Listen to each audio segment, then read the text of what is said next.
What is up, business owners, entrepreneurs, and probably my grandma? You are listening to Business Vibe. Today's business interview features Yaro Starak, co-owner of InboxDone, a virtual assistant company that does $1.2 million in annual revenue.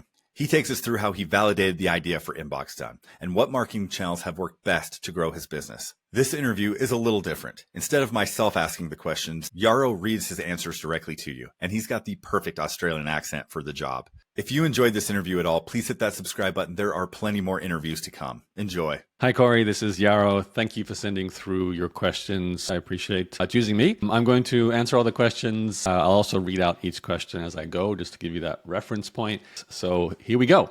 First question, please tell us a bit about yourself and your business. So my name is Yaro Starak, and I am the co-founder of InboxDone.com. InboxDone is a virtual executive assistant company that specializes in email management.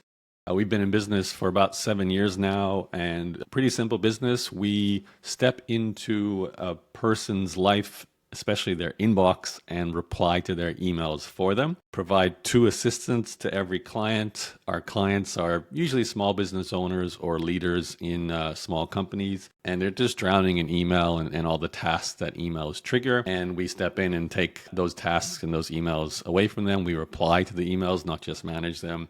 And usually it gives people back 1, 2, or 3 hours a day of time. So it's a pretty big unlock for the right people. I'm a co-founder. I have one other co-founder with the company. We started it 7 years ago, but I've actually been an entrepreneur myself since the late 1990s. As a teenager, after graduating from high school, the dot-com bubble was happening back then, and I was very interested in the internet and got my first broadband connection back then, which really kicked off a love affair with the internet. I won't go into every business I have, but I started a little e-commerce store trading cards. Then I had another agency back then. It was an essay and thesis editing service.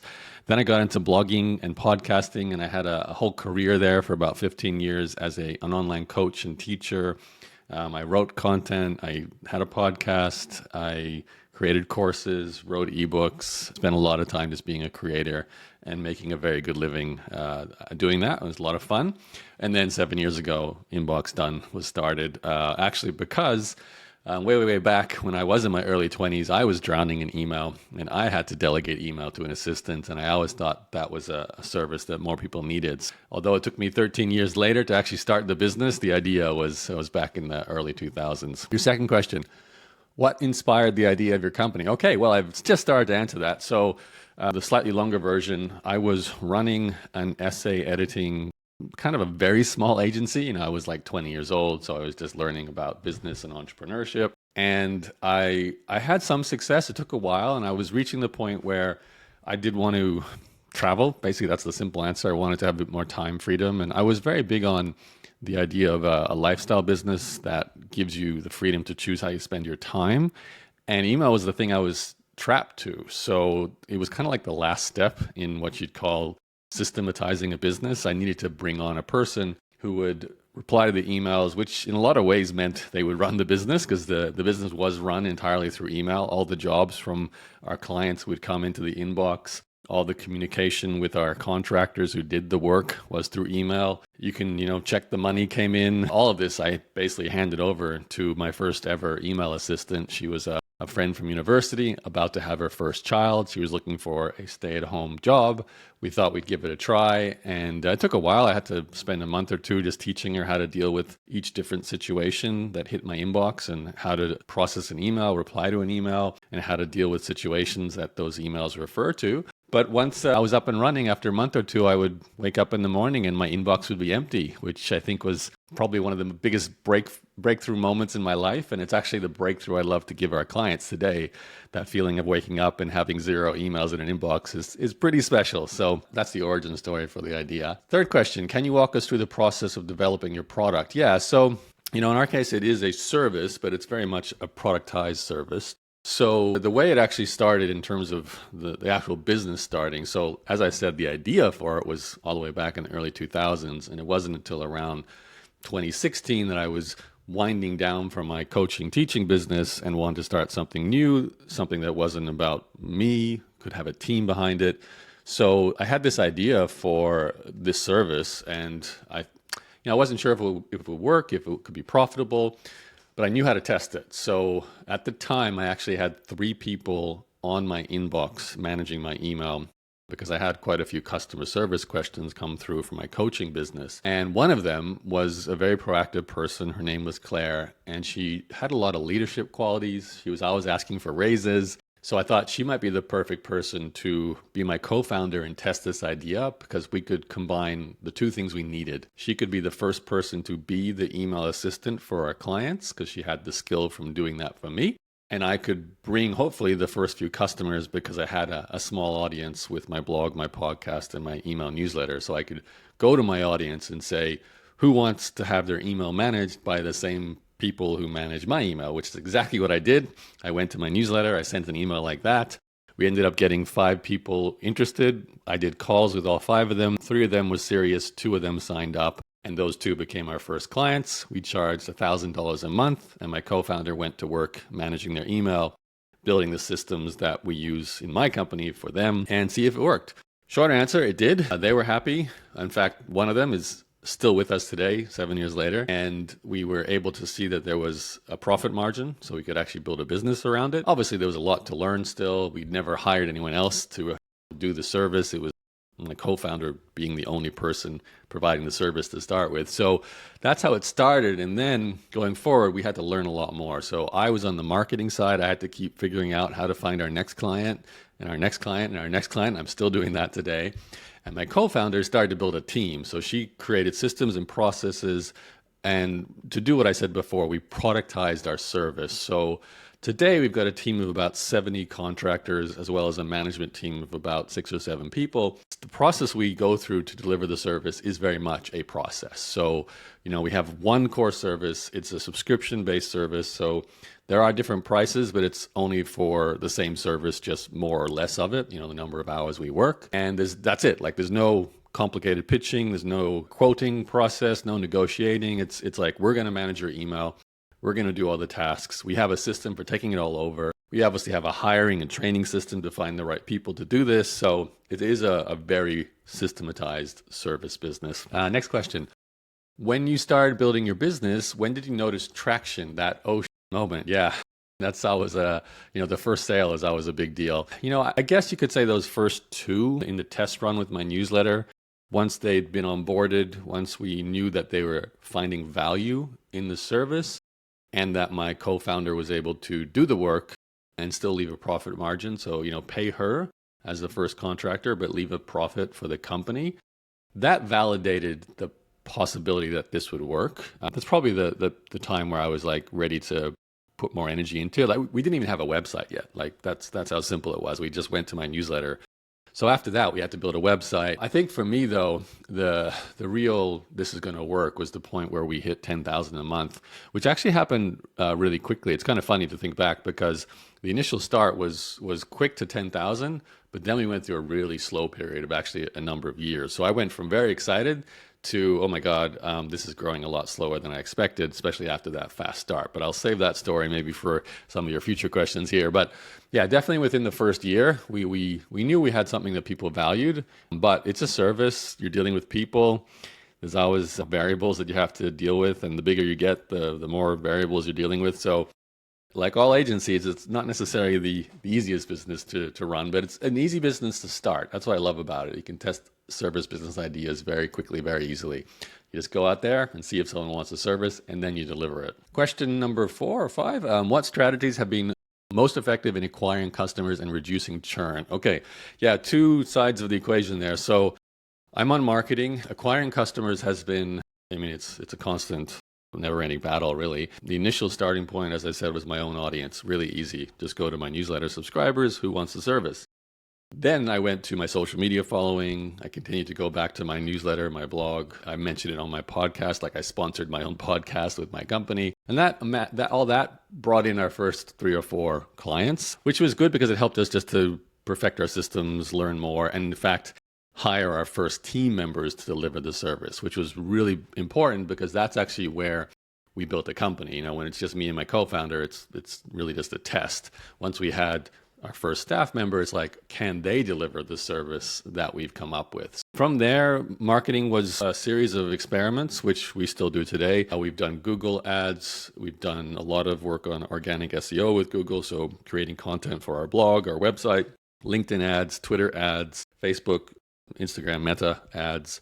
We've sponsored conferences. We have hired agencies to improve on all these different ad platforms. We've sponsored other people's podcasts. I was a guest, and for many years, a guest on podcasts, which was, again, a way just to build, exposure. So all of these things worked to a varying degrees. In summary, today, really, Google would be probably number one still in terms of both organic and paid. LinkedIn has been a pretty good source on the paid side. And then referrals, obviously the bigger you get, the more referrals start to come in. So that's a source. And then there's all kinds of weird places that people find us, like they hear about you in a mastermind group they're in, and that's a referral, but you don't really know how they heard about you. Like someone in the group heard about you, and then they heard about you, and how did they hear about you? You don't really know. That makes marketing a challenge because you're never 100% sure where your next customer is going to come from. But yeah, it's definitely a never-ending battle. But I think one of the best things about time is you start to see the patterns. You start to see, you start to get better at what you do, which actually is probably the connection to your second half of your question about reducing churn. Agencies, especially recurring based agencies like ours, churn is such a huge part of the success of your business because, even if you have a consistent churn, let's say your churn rate is 5% of 20, you lose one. But the bigger your number, the bigger the amount you lose. So I guess what I'm trying to say is, early days we might go 1 month, 2 month, 3 month with no one leaving. And then you get someone leaving. And that's when you've only got 10 clients. Then you get to 20 clients and, you might get a month where you lose two. And that's a 10% churn rate. That's not good. You can't survive at a 10% churn rate. We've actually been consistently under 5%. In fact, usually we're around 2.5% with our churn rate. 2.5% when we're at 70, 80 customers actually is 2 customers a month. And that's a lot. So if you don't either grow bigger, like you bring on more than 2 a month, you're going backwards every month, which is not a good feeling, right?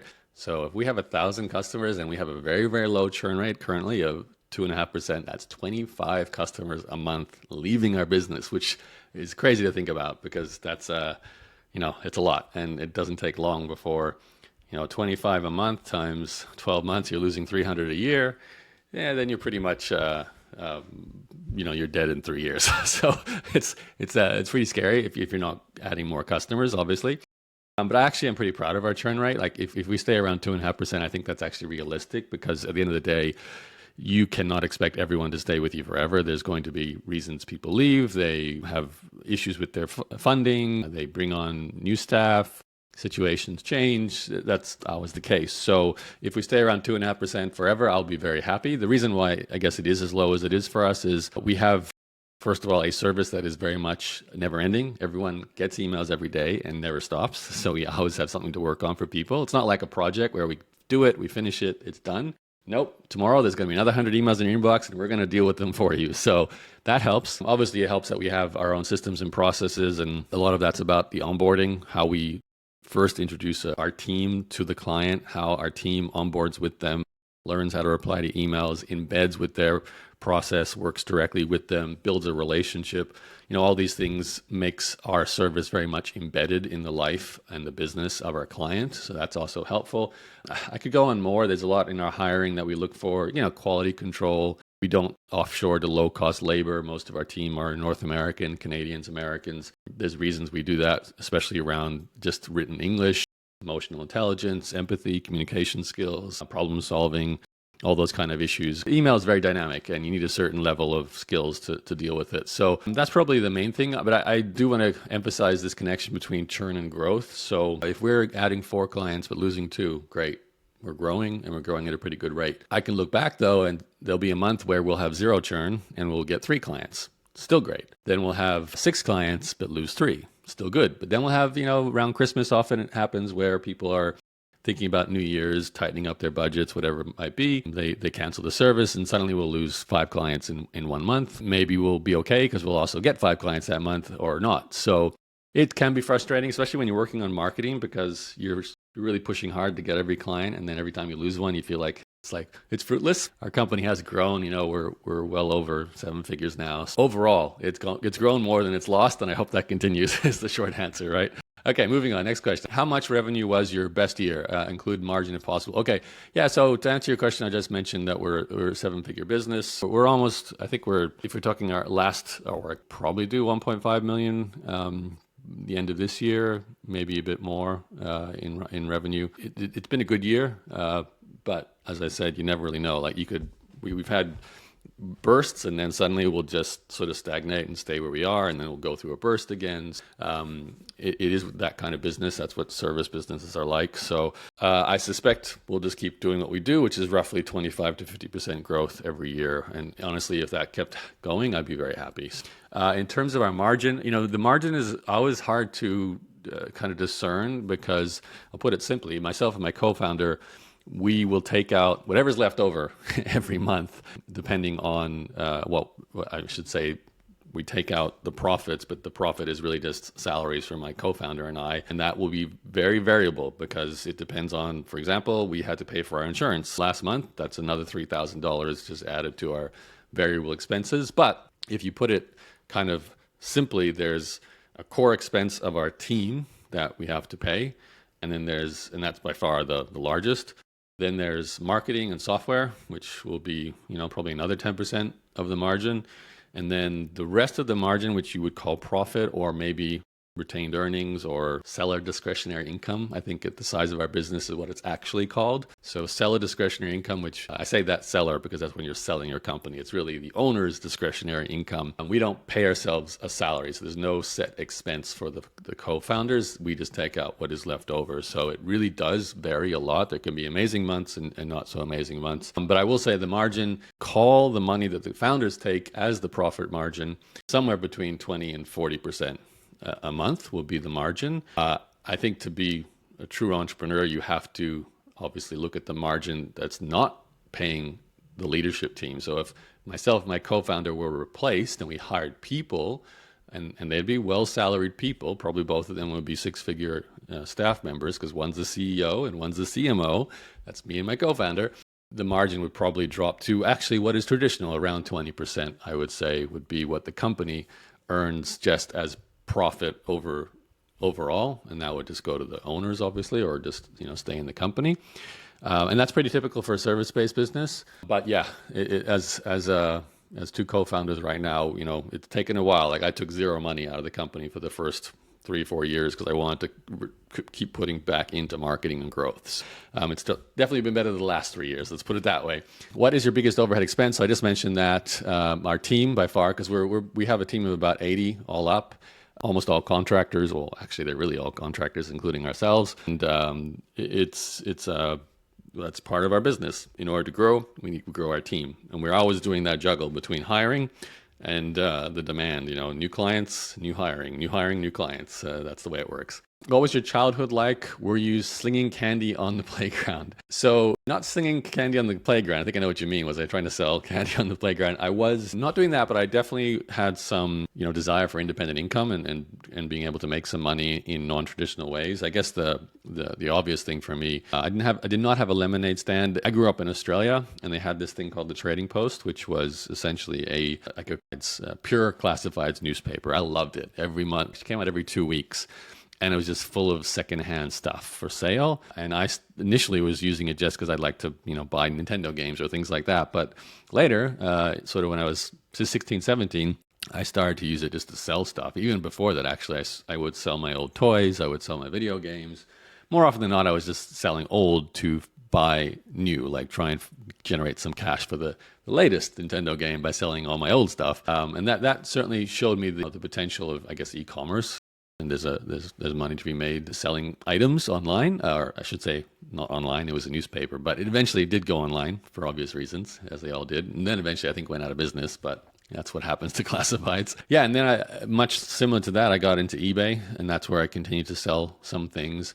It wasn't really though until when I was 19 and I started a Magic the Gathering website, that's where I really got to experience a business, because I was buying and selling cards. I was, dealing with customers. I had media side of the business. We were creating content.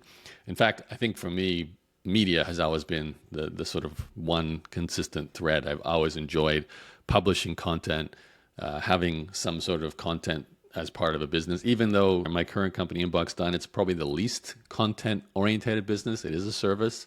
We have a lot of content on our website targeted at the niche phrases to bring in the right customers. So it's still a part of what we do. But everything I've done all the way back to that first business, we were writing articles about people playing in tournaments for the Magic the Gathering card game. And that's how we became somewhat well known in that space. And that's how we got customers. We had a trading forum where people would trade cards directly between themselves. So a lot of learning from that first Magic the Gathering experience. How many attempts at building something did you make before you found what you're working on now? Did you always have an entrepreneurial drive? So I think I've made that pretty clear, yes. I've had like the ones that have worked to a degree, the card game business when I was 19, 20, the essay editing agency when I was 20 to 24, 25. I sold it when I was 27. I had a blog, which led to a podcast and a newsletter, which then led to selling online courses, a membership site, some ebooks, and also just being an affiliate and making money from advertising. A classic influencer, creator, teacher, coach type business. And that was like 15 years. And then I've had my current business, InboxDone, for 7 years, another services agency. Those are the things that have worked, have made me money. Now, along the way, I spent 50 grand on a software startup that ended up doing nothing, or did something, but I realized it was not going to go where I wanted it to go, so I stopped. I did dabble with other sort of content-based websites along the way, but that, I tried a bit of software. I built a plugin for WordPress with a friend, and we made a bit of money from that, but it was really just part of my media business, my blog business. Other than that, it's just a graveyard of domain names and website ideas that I never really wholeheartedly got into, but there's always those failures along the way that help you learn. So what's a big problem you faced as a business owner, and what were the emotions behind it? Well, it's definitely not always glamorous. It's interesting because I never considered another option. I never wanted a full-time job. I never wanted to be earning a salary, have my income potential capped, need to have a boss. I especially did not want to have an alarm clock, have to get somewhere before 9 a.m. I like to sleep late and work late. So for me, entrepreneurship was the only path. I didn't see it necessarily as glamorous. I mean, I saw sides of that. Obviously, Richard Branson being a prime example. Everything he did seemed glamorous and exciting. And he was making big money, starting all kinds of interesting companies. But I was also aware that there were lots of other companies. The local Chinese food shop is a company. So I knew what were the examples of what a small business might look like as well. What I didn't know for me was like, what business model did I want to get into? And I, as I mentioned earlier, was lucky that when I'm 18, the internet starts to become a place to start a business at the same time. So I'm becoming an adult. The internet's becoming an adult when it comes to commerce. And I was just able to ride that wave and figure out ways to make money with different business models. None of that was glamorous. Some of it was incredibly freeing is probably the best word to use, and maybe glamorous from a distance. Like people would look at my life, especially when I ran my blog coaching, teaching business, because that's a very simple business model. I traveled with it. There was a moment when I was 28 years old. I did a full trip around the entire world. I left Australia, flew through to America, Canada, over to Europe, then through the Middle East into Singapore and back to Australia. And that was like a 9-month circle. And that entire time I was making money. I was sitting in cafes, writing my newsletter, writing my blog. I was launching a course with a friend while I was sitting on the beach in Greece. And I made more money during that time than I spent on the trip. And I spent a lot of money on that trip, a lot of flights, a lot of hotels, a lot of, accommodation. So it was a real demonstration of what today, you call like the 4-hour work week, Tim Ferriss's idea. That was before Tim wrote the book, but I was very much living that kind of ideal lifestyle, especially with my teaching, coaching, content business, because it is a simple business. You just get to sit in cafes and write, build your audience, and you can make good money with good margins. That's the kind of business, information products, you can have 80% profit margins, especially if you keep things small and lean, which I did for about 10 years. It was just me and a handful of contractors. I was able to buy my first property, buy an investment property, buy a car, all thanks to that business as well as obviously travel. So all of that does look, I guess, glamorous, especially if you're the person sitting at a cubicle working a full-time job you don't like. The lifestyle is definitely looks a lot better, and it is a lot better. Don't get me wrong. I loved that part of my life. I still love it. But yeah, that was a great way to spend my 20s for sure. What do you spend the majority of your time doing in a given week? I'm mostly marketing and I guess coordinating the team. And when I say marketing, a lot of marketing for me is not me doing the marketing. It's just doing approval, like looking at media, looking at keywords, looking at audience types, getting reports back from a few contractors, whether they're a consulting agency that's working on the LinkedIn ads or the salesperson who's doing some of the sales calls and some of the follow-up we do over email and text. So a lot of my time is just replying to Slack messages and doing a few Zoom calls here and there, checking on stats, logging into the Google account, logging into the LinkedIn account. I'm just checking out what's going on there. I do some sales calls still, which I love because it gives me a real sense of the person that we help. I learn about them. And then I do other things like, so those are the sort of main tasks I do for my active company. But I also have a couple of property investments. I've done a solar farm project in Ukraine, which is obviously a challenge right now with the war going on. I do a bit of angel investing, some stock investing. So there's a lot of paperwork as well and admin that comes with all of these things and paying bills. But my main task is always InboxDone and finding our next client. But yeah, it's not like I'm definitely not doing 9 to 5. It's very ad hoc. You wake up slowly, you do an hour here, you do a sales call there, you go to the gym, you cook a meal, you meet a friend, you come home at night and do some more work. Then you do even a sales call at night. So it's what I love about it. It is dynamic. It's not structured. I can work with my emotions. I think this is probably the biggest thing I love and preach as being an entrepreneur is the key benefit. People talk about freedom being important, and this is true. This is a form of freedom. It's being able to work with your emotions wherever they are. Like if you are not feeling like you're going to be productive, just don't work. That's the great thing about being an entrepreneur. No one's going to stop you. If you start something, like for me, sometimes I'll do a task that's not business related, like I'll wash the dishes or do my laundry, and that gives me this energy. And like, you know what? Now I'm going to go write this article, or I'm going to go research this new marketing method we might try, or, create something for the team to do. And it's just the energy starts, and then I'll keep going. Much like I'm doing right now, talking to you. I'm going to do some calls to some other people after this because I'm using my voice. I'm going to keep going. I've got to check some references for a new accountant. So I like to ebb and flow with the energy, and that's probably the biggest thing I benefit from. It just allows me to be moody when I want to be moody, lazy when I want to be lazy, productive when I want to be productive. Your best advice for people that want to start their own business but feel stuck. Yeah. When I was a coach, probably like 2007 to 2017, when I was actively coaching and teaching, I dealt with a lot of people like this. They were trying to build some kind of content-based business around their expertise. And so many of them, the majority of them, just could not get any momentum going. They'd have trouble even writing their first article or, creating anything that would actually move them forward. Some of that I think is purely mental. So there is a sense of paralysis that comes from not being committed to a direction, not being committed to whether it's a topic or a business model or whatever you choose to sell. And that's a problem because if you don't feel the motivation behind what you're trying to build, you're just not going to do the work. There'll be too much self-doubt. And that's unfortunately a self-fulfilling prophecy. You don't do the work, you don't get the outcome, and then your doubts are reinforced. So I think what I like to tell people who are not sure, you need to get sure enough about an experiment, not necessarily about it working, about it being a new business, but at the very least, you need to say, I'm going to find out whether coaching on this topic will work, or selling this e-commerce product will feel good, or building this SaaS software is what I want to do. It might be even an experiment just to create something. It doesn't have to make any money, but just going through the process of hiring a contractor on Upwork, working with them, seeing the problems you face, seeing the output they create, build something. Sometimes it's building a website. Sometimes it's building a little beta version of a software tool. Sometimes it's just doing a little survey of asking people what they want, what their needs are. Sometimes it's writing a blog post or creating a video on YouTube.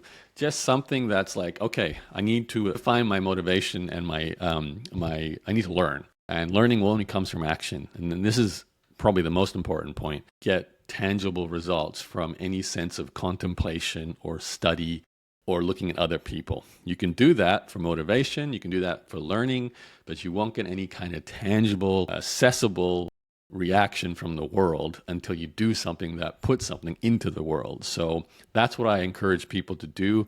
Sometimes people say, have a tendency towards action. That's a simple way to put it, but I think the key here is have a tendency towards experimentation to give you some kind of real world feedback. That doesn't have to be tied into you are going to succeed, you're going to make money. It can just be tangible for the next step or the next goal. And sometimes you just find out, actually, you know what? I don't like selling e-commerce stuff. I'm glad I did this experiment because I don't like the steps that are required here. I don't want to do this every day. I'm not going to do it. And sometimes you do it and you get this tiny little bit of glimmer and you go, ooh, that was exciting. I want more of that feeling. I'm going to do more. That's what happened with me, for example, with blogging. I did not have any expectation of building a business around having a blog, but I was finding myself enjoying this idea of sharing stories as an entrepreneur as blog posts. And I started writing purely just to do that. Then I got some comments, some feedback, some emails from people. And then I got some subscribers. And then I'm like, wow, I'm actually really enjoying all this interaction with people. I wonder how far I can go. What's the next story I can share? I wrote another article and another article. And then my audience grew. And then I'm like, I have an audience. I might be able to make this into an income stream. So, I start doing some advertising. And each little step is a positive reinforcement to take the next step. So it helps if your energy is going in the right direction. That to me is the most important thing. If you're feeling stuck, you got to get the energy going in the right direction. Okay, more questions. Do you have any crazy or interesting stories you'd like to share about your entrepreneurial journey? My most interesting, or I guess cool for me anyway, I think it's pretty cool experience has been the people I got to interview before they've been famous or during their earlier days. For example, Tim Ferriss was on my podcast 3 times. The first time, and this is probably the most interesting story. So my blog was started in 2005, and I think Tim's book came out in 2006. Maybe 2007. And I say Tim's book, I mean his first book, The 4-Hour Workweek, the most famous one. And my blog at that stage was, well known in the internet marketing and sort of lifestyle design space, but it was very small space. We're talking early days, very, very little YouTube, no Facebook. It was really just bloggers writing content, and I was sharing stories about being an entrepreneur and very much in a style of Tim Ferriss, where I was trying to build businesses for lifestyle income, to travel, to have freedom, and so on. And I had enough of exposure that people would each week say, hey, do you want to come read my book? I'd love for you to read it, review it, write a blog post about it, and so on. And sometimes I said yes, but more often than not, I started to say no because I just couldn't read them all. It was too many, and I didn't want to write a review about a book I hadn't read. What happens is this person named Timothy Ferriss, who no one knows back then, sends an email to me and says, hey, I think we're kindred spirits. Your blog is very much in line with what I'm interested and passionate about. I've just written a book, 4-Hour Workweek. I'd love to send it to you. No pressure. If you want to review it in any kind of way, that'd be great. You don't have to. Do you want a copy of the book? And I say, thank you, Tim, for the offer. I've just got too many people offering me books right now. I have to just say no because I'm not going to have the time to read it. And he's totally fine with that, of course. Now, if you go forward in time, there's many times where Tim has talked about the launch of that first book and how he did some very strategic things around bloggers, in particular, attending a conference that was full of bloggers, building relationships. And then when it came time to release his book, using the blogosphere as a launch pad, so getting all these blogs to write about at the same time. So a few weeks later, or maybe a few months later, after Tim sent that email to me, I noticed that these reviews start popping up on a lot of the blogs I follow of this new book called The 4-Hour Workweek. And I'm reading the reviews, and the book sounds really interesting, right up my alley.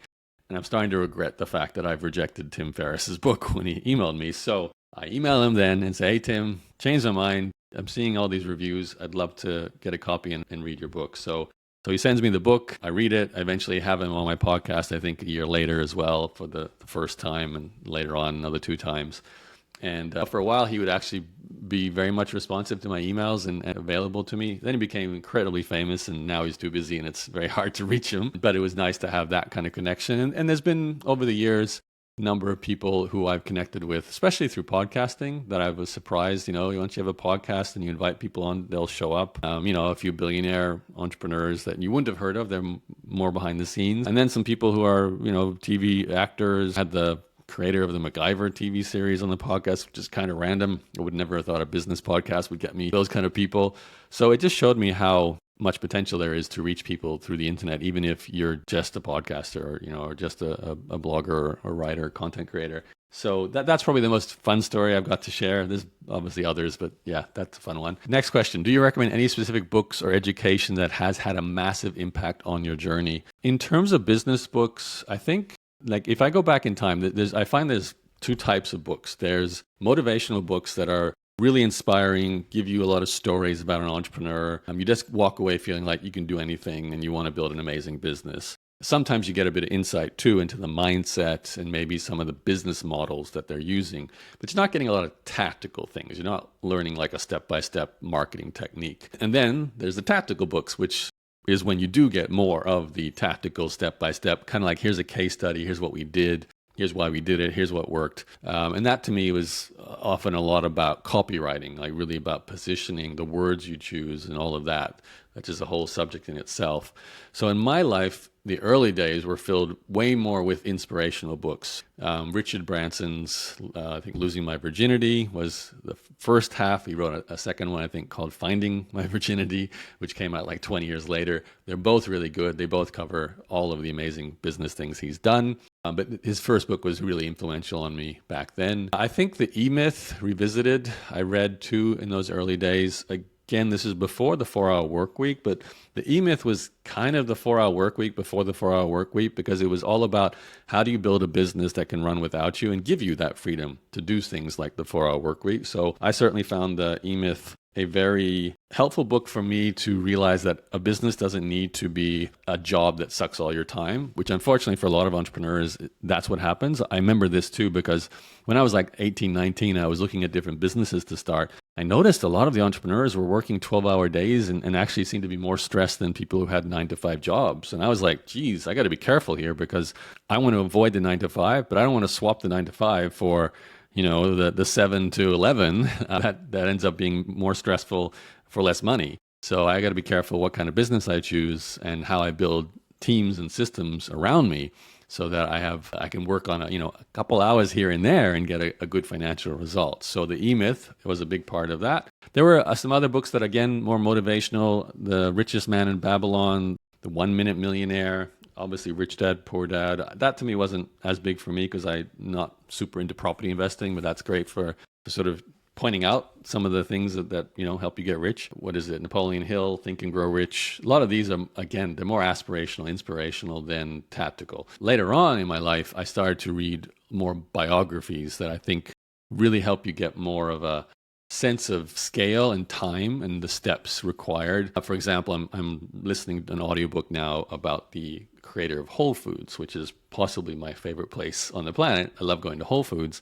And this book is very step by step. It's how did the first store get built? How did the idea happen? Where do they source product?